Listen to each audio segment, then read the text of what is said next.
बोलो सियावर रामचंद्र की जय। राम कथा के रसिक तुम भक्त रासुमति धीर, आई सुआसन करिए प्रभु तेज पुंज कपिवीर। सिया रामचंद्र की जय। कल का प्रसंग था कि भरत जी प्रयागराज से चित्रकूट के लिए चले जा रहे हैं। रास्ते में बादल छाया किए जाते हैं, सुख प्रदान करने वाली सुंदर हवा बह रही। भरत जी के लिए जैसा सुगम मार्ग हुआ वैसा भगवान राम के लिए भी नहीं हुआ था। रास्ते में असंख्य जड़ चेतन जीव थे। उनमें से जिन्होंने प्रभु श्री रामचंद्र जी का दर्शन कर लिया या प्रभु श्री रामचंद्र जी ने जिनको देख लिया, वे सब परम पद के अधिकारी हो गए।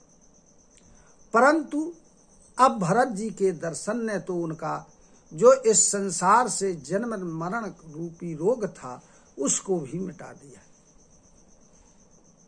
यानी भरत जी के दर्शन से परम पद प्राप्त हो गया। भरत जी के लिए यह कोई बड़ी बात नहीं है। जिन्हें श्री रामचंद्र जी स्वयं अपने मन में स्मरण करते रहते हैं, इस संसार में जो भी मनुष्य एक बार राम कह लेता है वो भी तरने तारने वाला हो जाता है। फिर भरत जी तो श्री रामचंद्र जी के प्यारे हैं, उनके छोटे भाई हैं, तब भला उनके लिए रास्ता मंगलदायक कैसे नहीं होता। सिद्ध साधु और श्रेष्ठ मुनि ऐसा कह रहे हैं और भरत जी को देखकर हृदय में बड़ा हर्ष कर रहे। भरत जी के इस प्रेम के प्रभाव को देखकर देवराज इंद्र को चिंता हुई कि कहीं ऐसा ना हो कि भरत जी के प्रेम के वर्ष में होकर के और रामचंद्र जी वन से अयोध्या के लिए लौट जाए, तो जो हमारा बना बनाया काम है यह सारा बिगड़ जाए। अतः इंद्र ने अपने गुरु बृहस्पति जी से कहा कि हे प्रभु, ऐसा उपाय कीजिए जिससे श्री रामचंद्र जी और भरत जी की भेंट ही ना हो, ये दोनों मिल ही ना पाए। क्योंकि श्री रामचंद्र जी संकोची हैं और प्रेम के बस में रहते हैं और भरत जी प्रेम के समुद्र हैं। बनी बनाई बात अब बिगड़ना चाहती है, इसलिए कोई छल करके ऐसा उपाय करिए कि जिससे ये दोनों मिल ना पाए। जब इंद्र के वचन गुरु वशिष्ठ जी ने सुने तो वशिष्ठ जी मुस्कुराए और उन्होंने कहा कि 1000 नेत्रों वाले इंद्र को नेत्रों से रहित है यह और मूर्ख है। और कहा कि हे देवराज, माया के स्वामी मायापति श्री रामचंद्र जी के सेवक के साथ यदि कोई माया करता है तो वह उलटकर उसी के करने वाले के ऊपर पड़ती है वह माया। पहले जो कुछ किया उसमें श्री रामचंद्र जी का रुख था, अतः उनका रुख जानकर किया, परंतु इस समय कुचाल करने से बड़ी हानि होगी। हे देवराज, रघुनाथ जी का स्वभाव सुनो। वे अपने प्रति किए हुए अपराध से कभी किसी के ऊपर रुष्ट नहीं होते, लेकिन यदि कोई उनके भक्त का अपराध करता है तो वह श्री रामचंद्र जी की क्रोध रूपी अग्नि में जल जाता है। लोक में और वेद में यह इतिहास बड़ा प्रसिद्ध है और इस महिमा को दुर्वासा जी जानते हैं। सारा संसार श्री रामचंद्र जी को जपता है और वे श्री रामचंद्र जी जिनको जप रहे हैं, जपते हैं, उन भरत जी के समान श्री रामचंद्र जी का प्रेमी दूसरा कौन होगा। अतः हे देवराज, कहते हैं भरद्वाज जी, मनहु न आनिए अमरपति रघुवर भगत अकाजु, अजसु लोक परलोक दुख दिन दिन शोक समाज लखन सिया रामचंद्र की जय। गुरु बृहस्पति जी ने कहा इंद्र से कि हे इंद्र, हे देवराज, रघुकुल के जो श्रेष्ठ हैं श्री रामचंद्र जी, उनके भक्त का काम बिगाड़ने की बात मन में भी ना सोचना कभी। ऐसा करने से इस लोक में अपयश होगा और परलोक में बड़ा दुख प्राप्त होगा, और जो शोक का सामान है ये दिनों दिन बढ़ता ही जाएगा। सुनु सुरेश उपदेशु हमारा, राम ही सेवकु परम प्यारा। मानतो सुख सेवक शिवकाई, सेवक बैरु बैरु अधिकाई। हे देवराज इंद्र, हमारा उपदेश सुनो। श्री रामचंद्र जी को अपना सेवक परम प्रिय है।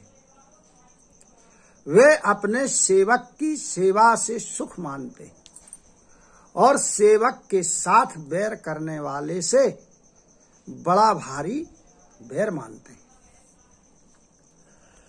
यद्यपि सम नहीं राग न रोषु, गहहि न पाप पुण्य दोषु।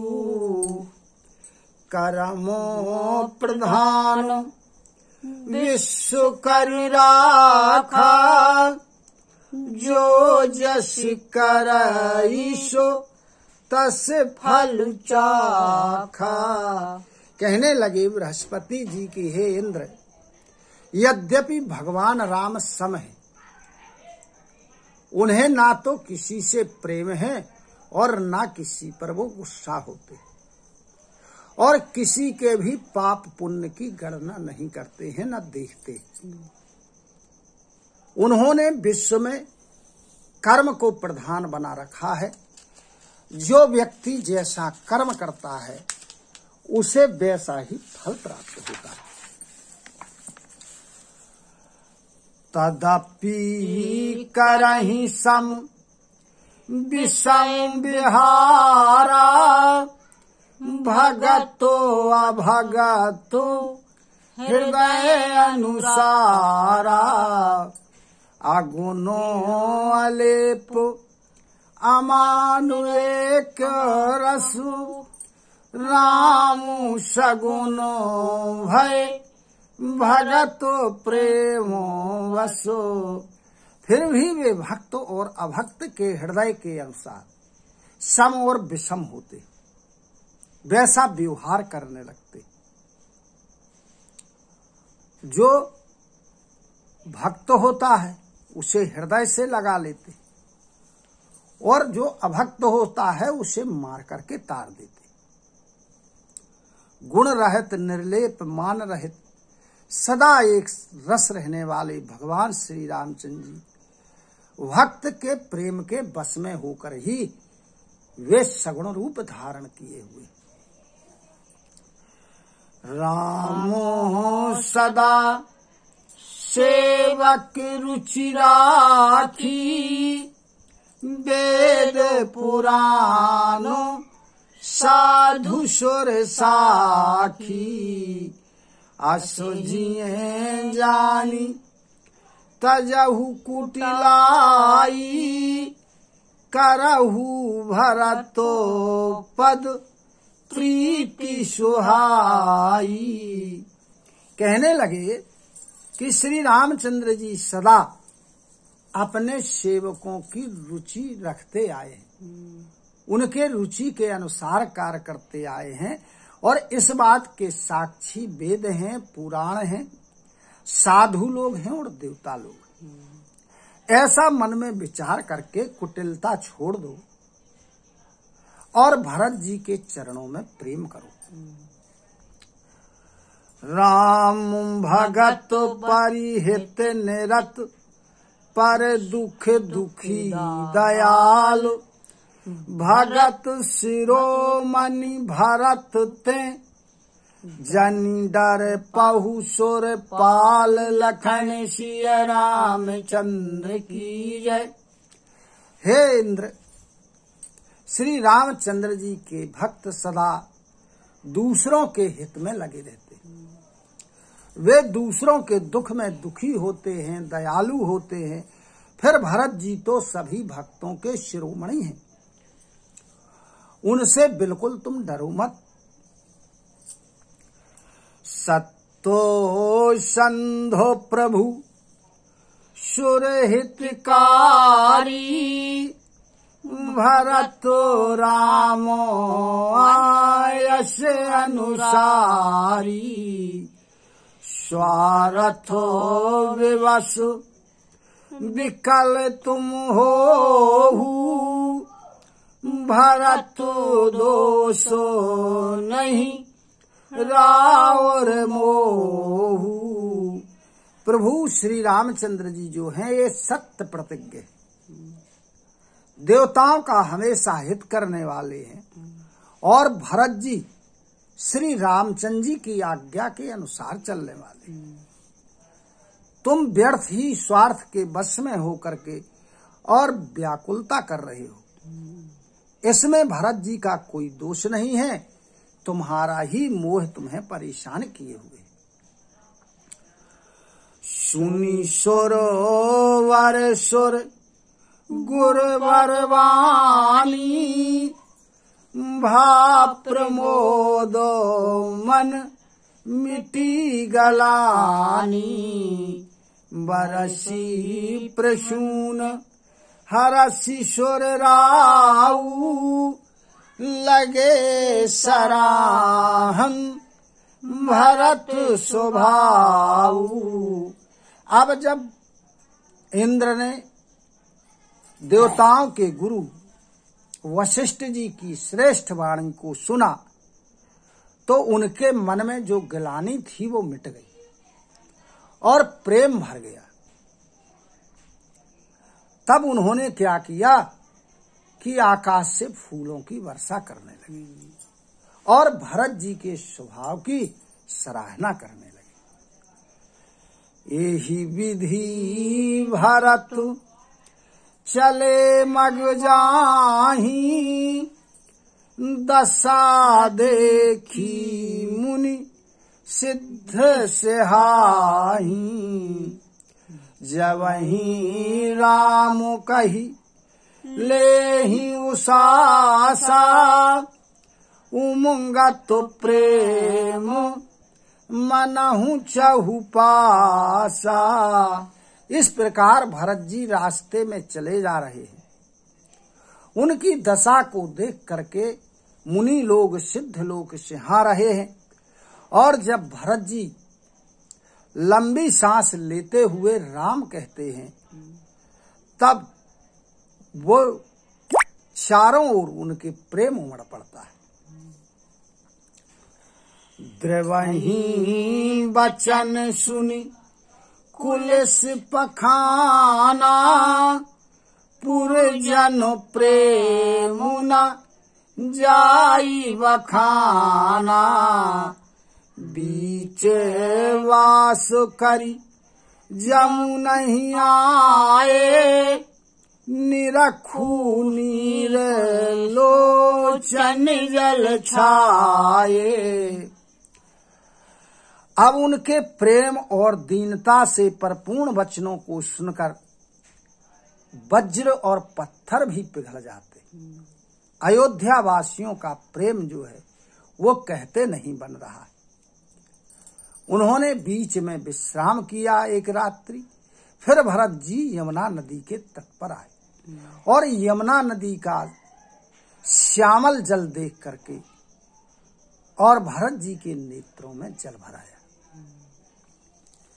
रघुवर वरन विलोक वर वारी समेत समाज होत मगन बारिध बिरह, चढ़े विवेक जहाज लखन सिया रामचंद्र की जय। जो श्री रामचंद्र जी का श्याम वर्ण था, उसी वर्ण का यमुना जी का जल देख करके समाज के सहित भरत जी प्रेम में विह्वल हो गए और विरह रूपी समुद्र में डूबते डूबते विवेक रूपी जहाज पर चढ़ गए। जमुनो तीर ते ही दिन करिवासु, भयउ समय सम सवहि सुपासु। राति ही घाट घाट की तरोनी, आई अगनित जाहि नवरोनी। उस दिन भरत जी ने रात्रि विश्राम यमुना जी के उसी तीर पर किया। समय के अनुरूप सारी व्यवस्थाएं हो गईं, खान पान की, रुकने की, क्योंकि निषाद राज साथ में थे। और रात्रि में ही सब घाटों की नाव, अगणित नाव जिनका वर्णन नहीं किया जा सकता है, वहीं किनारे पर आ गई। प्रातो पारो भय एक कहीं खेवा, तो से राम सखा की सेवा। चले नहाई नदी सिरनाई, साथ निषाद नाथ दो भाई। अब सवेरे एक ही बार में इतनी नाव थी कि सभी लोग एक ही खेवा में उस पार चले गए। और श्री रामचंद्र जी के सखा जो थे निषाद राज, उनकी सेवा से बड़े संतुष्ट हुए, प्रसन्न हुए। स्नान किया, फिर यमुना जी को सिर नवाया और निषाद राज के साथ समाज के सहित दोनों भाई चल दिए।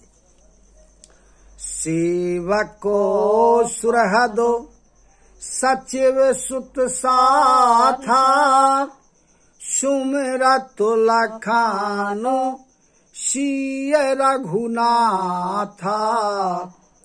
जहाँ जहाँ राम वास विश्रामा, तहाँ तहाँ करहि सप्रेम प्रणामा। अब जो उनके सेवक थे, मित्र थे, मंत्री के पुत्र थे, वो सब उनके साथ में थे। लक्ष्मण जी, सीता जी और रघुनाथ जी का स्मरण करते हुए सभी लोग चले जा रहे। जहाँ जहाँ श्री रामचंद्र जी ने विश्राम किया, वहाँ वहाँ के प्रेम सहित वहाँ प्रणाम करते हैं और वहाँ का दर्शन करते हैं।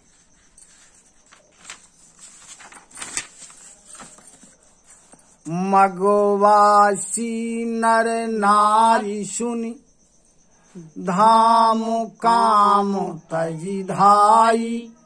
देखी स्वरूप स्नेह वश, मुदित जन्म फल पाई। लखन सिया रामचंद्र की जय। रास्ते में रहने वाले स्त्री पुरुषों ने जब यह समाचार सुना तो अपना अपना काम काज छोड़ करके उनके दर्शन के लिए दौड़े। उनका स्वरूप देख करके, उनका सौंदर्य देख करके और उनके प्रेम को देखकर सभी लोग अपने जन्म का फल पाकर बड़े प्रसन्न हुए। सियावर रामचंद्र की जय। कथा विसर्जन होते सुनहु वीर हनुमान। जो जन यहाँ से आए हो, सो तहाँ करऊ पयान। श्रोता सब आश्रम गए, शंभु गए कैलाश। रामायण मम हृदय में सदा करो। कहो तुम वास लखन सिया रामचंद्र की जय। उमापति महादेव की जय। पवन सुत हनुमान की जय। गुरु गोविंद की जय हो। जय जय सीताराम जय जय राधे श्याम। नमः पार्वती पते हर हर हर महादेव। हरि शरणं हरि शरणं हरि शरणं हरि शरणं हरि शरणं हरि शरणं हरि शरणं